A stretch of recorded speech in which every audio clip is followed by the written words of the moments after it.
तुम्ही हॉटेल मालक फ्रँचायझी घेण्याचा विचार करत आहात का? या व्हिडिओमध्ये मी हॉटेल फ्रँचायझी घेण्याच्या तोट्याबद्दल चर्चा करतो, ज्यात cost, limited flexibility, marketing restrictions, lakh of control आणि लिमिटेड ग्रोथ ऑपॉर्च्युनिटीज या मर्यादित संधीचा समावेश आहे. यात समाविष्ट असलेले फीज, शुल्क, रेस्ट्रिक्शन्स आपण समजून घेऊ.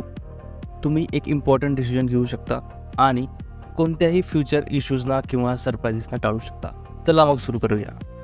सर्वांना नमस्कार. तुमचं या आपल्या चॅनलवर स्वागत आहे. या व्हिडिओमध्ये मी तुम्हाला हॉटेल फ्रँचायझी का घेऊ नये हे सांगणार आहे.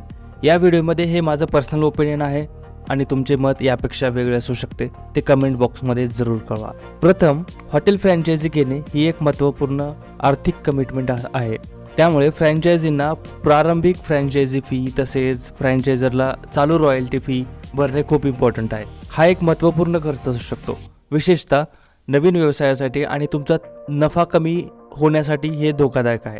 दुसरे म्हणजे फ्रँचायझी घेणे म्हणजे तुम्हाला फ्रँचायझरने सेट केलेल्या फ्रेमवर आणि नियमामध्ये काम करावे लागते. यामध्ये तुमच्या हॉटेलच्या डिझाईन आणि सजावटीपासून ते तुमच्या रेस्टॉरंटमधील मेनू पर्यायापर्यंत सर्व काही फ्रँचायझीवर डिपेंड असते. फ्रँचायझी म्हणून तुम्ही तुमचा व्यवसाय कसा चालवता यावर तुमचे लिमिटेड कंट्रोल असते आणि तुम्ही फ्रँचायझरच्या नियमाचे पालन केले पाहिजे. दुसरी गोष्ट आहे लॅक ऑफ कंट्रोल. बिझनेसवर लॅक ऑफ कंट्रोल असल्यामुळे काही मालकांसाठी हे निराशाजनक असू शकते. ज्यांना त्यांच्या हॉटेलमध्ये स्वतःची युनिक आयडेंटिटी करायची आहे ते होऊ शकणार नाही.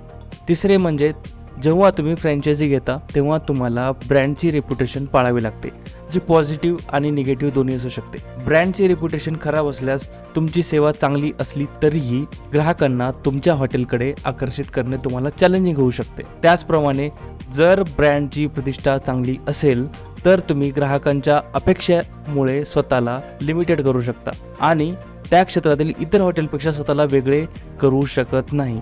चौथे म्हणजे जेव्हा तुम्ही फ्रँचायझी घेता तेव्हा तुम्हाला इतर फ्रँचायझीशी स्पर्धा करावी लागते.